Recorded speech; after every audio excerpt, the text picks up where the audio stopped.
All right, everyone. It is Tuesday, May 13th, 2025, and we're back for another Toast Tuesday. I am Mike. And I am Cameron. And we're here to take you through the things that you want to know, including happy birthday to Darius Rucker today. I like him. On May 13th, Darius Rucker, born on this day in 1966. You know who Darius Rucker is? I do. Yeah? I do. Very cool. How do you know Darius Rucker? I mean, there's different ways you could know him. That is true. Isn't he from the Old Crow Medicine Band? Is that what it's called? The Old Crow Medicine Band. Is that it? Not something I've ever heard of before. Well, did I get it wrong? Maybe. But the Wagon Wheel. Wagon Wheel. So yes. Darius, that's why I asked you how you might know Darius Rucker. Darius Rucker's original claim to fame, Hootie and the Blowfish. Hootie, I'm wrong. Hootie and the Blowfish. You were really wrong. Way wrong. Really wrong. Got you. Okay.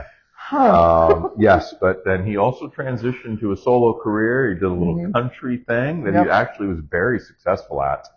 Darius Rucker, born on this day in 1966.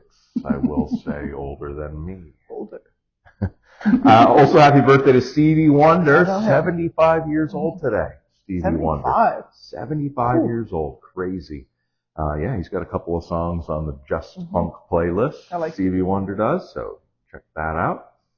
Also, B. Arthur, born on this day. Born on this day. You know who B. Arthur is? Of course I do. Yes, of course you do. Dorothy. Dorothy on the show I don't really like that much. No, you don't. That's the okay. Golden Girls. Okay. We lost her back in 2009 with B. Arthur. So, few people celebrating this day or born on this day today. It's also National Crouton Day. I like croutons. I love croutons. You look a little crouton on your salad. Not the salad, but a crouton, yes. Not just you just eat just plain, crouton. no salad. Mm-mm. You're not a salad. Not a salad guy. I knew this. I think I did know this. Not like salad. No crouton, no salad. No salad. I could eat croutons. It's weird to even know what a crouton is when you don't eat salad, but okay. Good. I like croutons, little garlic herb, little crunchiness. Cheese crouton. They come in lots of different flavors, sizes. National Crouton Day. It's also National Apple Pie Day, which I thought was maybe a little early, right? Maybe like a summertime thing or something. I don't know. But May 13th, National Apple Pie Day. So there you have it. That's what's going on today's Toast Tuesday. How was your week, Cameron? It was really good. Yeah. Maddie and I have started watching Barry on HBO Max. Barry. Like a raspberry. Yes. Okay, Barry. It's Bill Hader. He was, I don't know, he's like a comedian, but he's supposed to be like this really insanely good hitman, but he keeps messing it up consistently. Okay. And it's a comedic, I don't know, serious show. Like comedy serious, I would say. All right. But it's Barry. It's worth a watch. First season? First season, First season, HBO Max? HBO Max. All right. I'm going to check that out. It's hysterical. HBO Max. All right. Yeah. Good week here. Good week. Busy week. We bottled some wine. Very busy bottling wine. We've got the bourbon barrel-aged Cabernet Sauvignon Barry. Bottled. The bourbon barrel-aged Cabernet Sauvignon in the bottle. Not releasing that yet. We're going to let it age gracefully for a little while. Nice. In the bottle before we put that on the shelf. We also bottled some Sauvignon Blanc that I'm pretty excited for. It's going to be lovely. And Jane was my bottling partner for both of those. Shout out to Jane for the assist with the bottling. So a family affair it was bottling this week. Also got some Gruner Veltliner in the bottle, 2024 Gruner Veltliner, and I do have to shout out my volunteer bottlers, Janie, Lynn, and Jeff. Thank you so much. Thank you. Was a huge assist as well. So a lot of bottling happening right now. It was also Mother's Day. It was Mother's Day. Mother's Day. We had a nice Mother's Day here. Did you see your mother on Mother's Day? I did not, but I will be seeing her next week. Okay. All right. Hopefully with a little Mother's Day. A little Mother's Day gift. Okay. All right. Well, a little preview for Mom there if she's watching. Rose and May wrapped up. I thought that was pretty good. We had a pretty good midweek, I think, with Rose and May. I would say. Worked out really well. So happy to those that joined us for that. And what I thought was really cool, Sapalta I do. Sapalta, Plum Point Lodge, that's their restaurant, right? Mm-hmm. So you know it, so I don't know why I'm looking at you, but let them know. Sapalta at Plum Point Lodge. Shout out to them. They had a Mother's Day brunch, sold out Mother's Day brunch, and they featured our bubbly Brindar and our bubbly pink Brindar as a welcome wine for all the guests. So thank you, Sapalta, for supporting us. Fantastic. Thank you to all the moms out there. Happy Mother's Day to you. Hope you had a great day, great weekend. Yeah, so it was a good week. Beautiful. What is happening at Toast Winery, Cameron? Well, pickle pairings. Pickle pairings? Pickle pairings, nonstop. To continue. Mm-hmm. But not for much longer. Not for much longer. There's only 3 weekends left of pickle pairings. 3 weekends left, and they go away. And that's it. They go away, well, not forever. Not forever, that's true. Until probably like August. Yep. Mm-hmm. August, they'll go away. June and July, they will not be here. Mm-mm. So you gotta come in. Here. Just a little preview for August. So, you know, Kilhaney Pickle Company that we really enjoy right now. We have their pineapple pickle and their taco pickle. Speaking of apple pie day. Oh, interesting. They have an apple pie pickle that we are trying to procure for the fall pickle pairing. That would be so cool. We got a sample of it last year, and it was amazing. It was pretty good. Right? It was so good. Pretty good. And so that reminded me of that today, being Apple Pie Day, that we are trying to get that. We've been talking to them about it. They need to make enough so that we can have that to offer here. We need to make sure they have enough for us. So that would be a cool pickle to have. Be super unique. But only 3 weekends left, so make sure you come join us for the pickle pairing if you haven't done so, or hey, you just want to do it again before it goes away for a couple of months. What else do we got going on here? The Smokin' Summer Kickoff. Smokin' Summer. We talked about that. The last food and wine pairing event until Deck the Halls. This is June 7th and 8th, which is a Saturday and a Sunday. A little lower key one. Normally they're Friday, Saturday, and Sunday, so 3 days. This is just a 2-dayer. Just a 2-day. June 7th and 8th, Smokin' Summer Kickoff. We're doing our black bean corn salad, so that's, I'm sure, delicious. Pretty delicious. I'll never know. But black bean corn salad is what we'll be pairing. I'm not sure with what wine yet, but we'll be doing that. And then, of course, you get to choose 4 other wines here, and you get to do that at every winery that's participating. Beautiful. So it's always fun doing these food and wine pairing events. Again, you can get your tickets at the Seneca Lake Wine Trail website, www.senecalakewine.com. Okay. Nice. I think I got that right. I hope so. The Lavender Rita Sangrias. Yes. They continue. Cannot forget those. That is on the menu right now. It's a really unique, beautiful color sangria, that beautiful purple, and that nice lavender goes perfectly with our Rita. So a Lavender Rita Sangria, that will be continuing to go on as well. All right. Very Did I miss anything? I don't think so. I think you've covered all the bases. All right. Yes. Sangrias. So, topical topics on a Tuesday. I wanted to bring this up. So this has been something that I've had on my list of things to raise, because I think it's a really cool thing that's happening right now. And it's a podcast. It's a podcast, called The Value of Values. The Value of Values. It's hosted by Thomas Metelsky. He is the host. He is the brainchild behind this. It's a fascinating topic about values and how it shapes who we are, how we lead, and where we explore a little bit about where those values came from. So it's a really interesting concept, and he's got some really fascinating people as guests on his podcast, from CEOs of large companies to even a wine sommelier was on one of his episodes that I listened to. But why I bring it up, right, as I talk about this podcast, is he's a really big supporter of the Finger Lakes, and a fan of Finger Lakes wine. And so he has delved into having guests on the show that are owners and leaders of local Finger Lakes wineries here. Yeah. So it's been really interesting. I've been following along as he releases these every week. And he's got some amazing people that he has had on the show here. and you get some really deep and interesting insight of these people that are on the show. Yeah. I think it's fascinating. I So would agree. if you're someone that loves to soak up Finger Lakes wine knowledge and those things interest you, I think it's a fascinating listen, a really interesting listen to just hear what some of these winery people here in this area have to say about values, and he really explores these topics with them.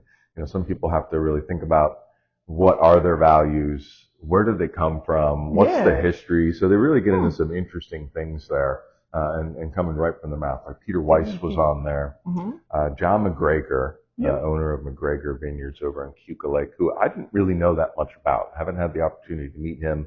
It was a fascinating listen. He was really deep and philosophical. His episode was. Megan Frank was on there. Jordan Harris of Heron Hill. The Foltz family of Vineyard View. I didn't really know their history. I do know them, but didn't know their history. So it was a great listen. So really cool. I would really encourage you to do it. Lynn Fahey is his latest episode of Hillock and Hobbs. So, I'm just teasing this. I got interviewed as well. Okay. So I'm going to be on the podcast. Hopefully it doesn't land on the cutting floor, but no, I did. What a privilege it was for me to also be able to be a guest on his podcast.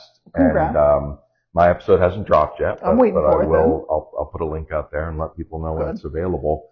But even besides that plug for my own kind of upcoming thing, whenever that might be, even if I wasn't even on it, I really enjoyed it. It's been really interesting to hear some of these owners and these leaders talk about their history and in some cases maybe even thinking anew about values. What are my values? And maybe they haven't.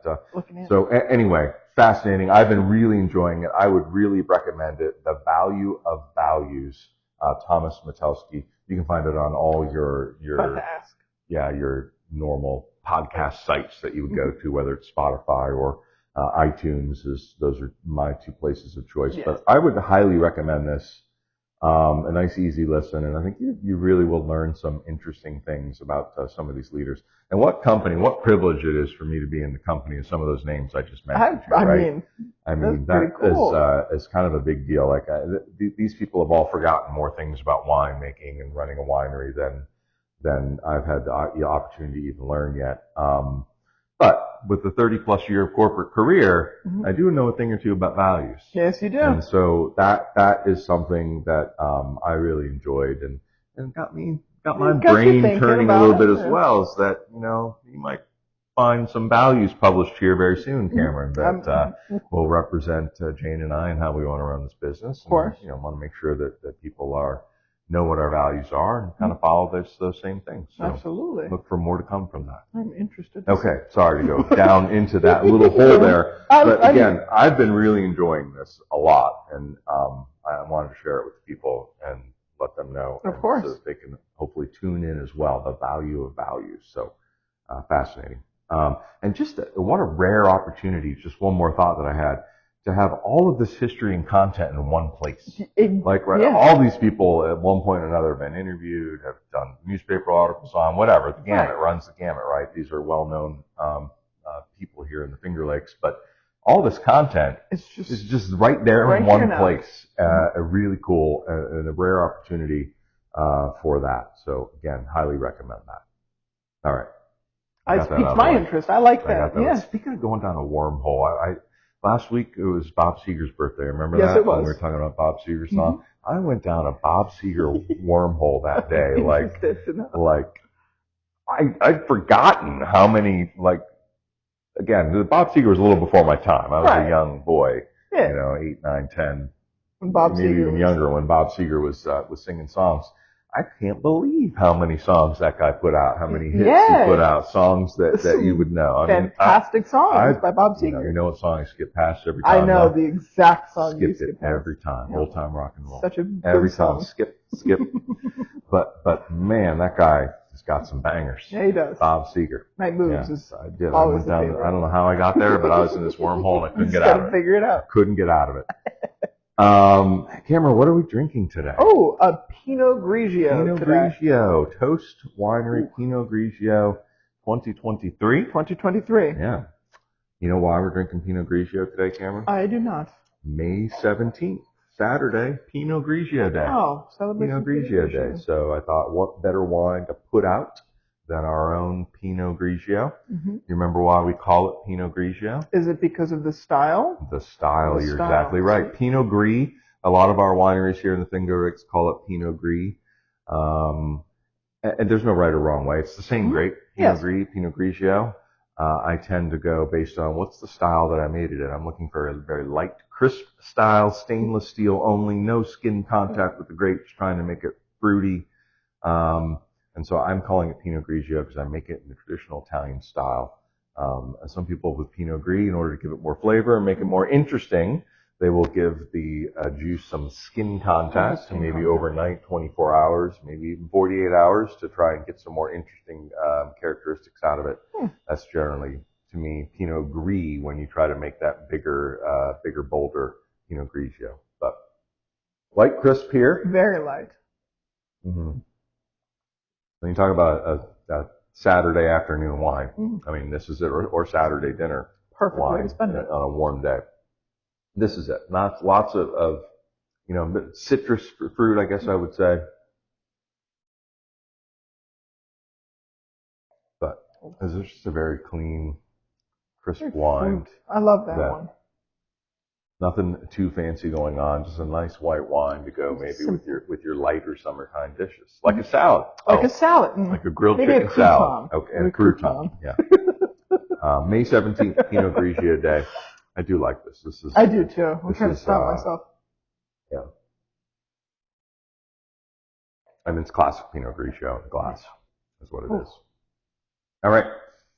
Let's get to the top 5 list. We're going to do a bit of an anti-top 5 list today, right? Those are fun to do. I love these. Top 5 animals or creatures or whatever it might be that you do not like. Cannot stand. That you do not like. Yeah, I'm like maybe snakes. Like maybe you're afraid of snakes.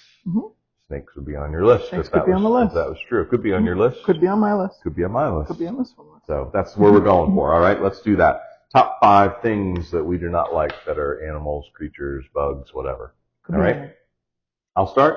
All for you. All right, I'll start. Number 5 for me, squirrels. Oh, squirrels. I do not like squirrels. No. They're a pain in the neck. The only caveat is I'm excluding the black squirrels. Have you ever seen a black squirrel? Once. They're so cool. Yes. Like jet black. Threw me off. They're so cool when you see those black squirrels. So they're not included in this. Pretty cool looking. But you can't even hang a bird feeder outside because the squirrels just attack it. They ruin everything. They're running around. My dogs are barking at them incessantly every morning. Every morning. Like, they're so annoying, squirrels. So they're on my list, number 5. Gross. Number 5 for me are ants. Ants. Cannot stand ants. Okay. Doesn't matter how many times you put out those little stupid ant traps, they will still just go past it. I do not like ants. Okay. There's so many of them. There are a lot. When there's one, there's always more. There's a more. million of them. There's always more. I hear you. All right. Those little traps, I feel like those little traps attract more ants. Yes, they do, because all the food. Anyway. My next couple are more of a fear thing. More of a fear thing for me. Number 4, big dogs until I get to know their temperament. Big dogs make me nervous. That's very fair. We had growing up an old English sheepdog that was the meanest dog I think maybe I've ever encountered in my life.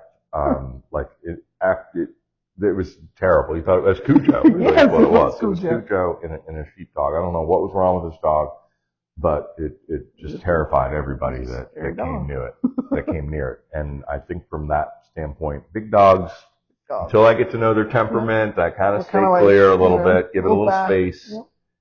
Big dogs, yeah. I like little dogs. I like it. Little small. Nice little dogs. Perfect, right? Yes. All right, that's my number 4. Or, I guess you could say this is a fear thing. Centipedes. Centipedes. Yeah, they creep you out. They are very disgusting to look at. They creep you out. The legs, there's so many on this little creature. Oof. I gotcha. It's like getting my skin crawling a little bit just thinking about centipedes. Centipedes. So far, insects are on your list. Okay. Yeah, bugs. That's a good one. Thank you. That's a good one. My number 3 is bear. A bear. A bear. And I know that's a weird thing to say, but I'm interested. My fear about bears is I'm going to walk outside in the middle of the night, like taking my dog out or something. There's going to be a bear out there, and they're going to just charge me or something. Possible. Very possible. And so I have this fear of bears, like in the wild, like we live in bear country. Yes. Remember, I had a video of a bear one time. So there's a bear out there. It's there. And I don't like the idea of maybe there'd be a bear out there in the middle of the night when I'm going out there. So yeah, I don't like bear. It's a very scary thing. They shouldn't be near where I'm Should not be here in New York. But, no. All right. That's my number 3. Number 3. 3, I'm going bats. Bats. Bats. Ooh, good one. They're good one. We had an experience of a bat being in the house one time, and oh man, it was. This was like growing scary. up as a kid, yeah. Yes, and I very distinctly remember seeing like something fuzzy and like locking eyes, and that's when it took off, and it was the most terrifying thing like ever to see this thing flap around. They're annoying too, and they can get into your house. They get in the tiniest of holes. They can get right in there. Next thing you know, they're roosting in there. Yeah, not good. Bats, no bats. Not good. All right, that's a good one. Thank you. My number 2, yellow jackets. This is not a fear thing anymore. This is an annoyance thing. Yellow jackets. I could only imagine. I can't. They're nasty and they are mean. I can't even tell you how many times I've gotten stung by yellow jackets. I couldn't imagine. When I am outside working the press and stuff like that during harvest, there are hundreds of yellow jackets everywhere. I don't even know where they come from. They are everywhere. And then if they build a nest, forget it. It is hard to get rid of. Remember that nest we had? Oh, the thing, yes. I cut the grass and got too close to it and got stung. They are nasty bugs. They are mean. Yeah, yellow jackets, my number 2. Number 2. Number 2, stink bugs. Stink bugs? Stink bugs. Really? Yes. Okay. What about stink bugs? They are also, they stink, 1. Yeah. 2, it doesn't matter. Like, if you think you got rid of all of them, there's always 1 or 2 more hibernating for whatever reason. Okay. I can't stand seeing the little thing slowly crawl on whatever window. It's like a curtain or something or a blanket. They're easy to get rid of, though. They are. But I can't stand seeing this. I'm like, where did this just come from, I get what you're saying. Okay. Stink bugs. Yeah. Not a fan. They're everywhere. All right. My number 1, which you've already mentioned, but this is my number 1 by a mile. This beats everything on my list by 10. Ants. Ants. I cannot stand ants.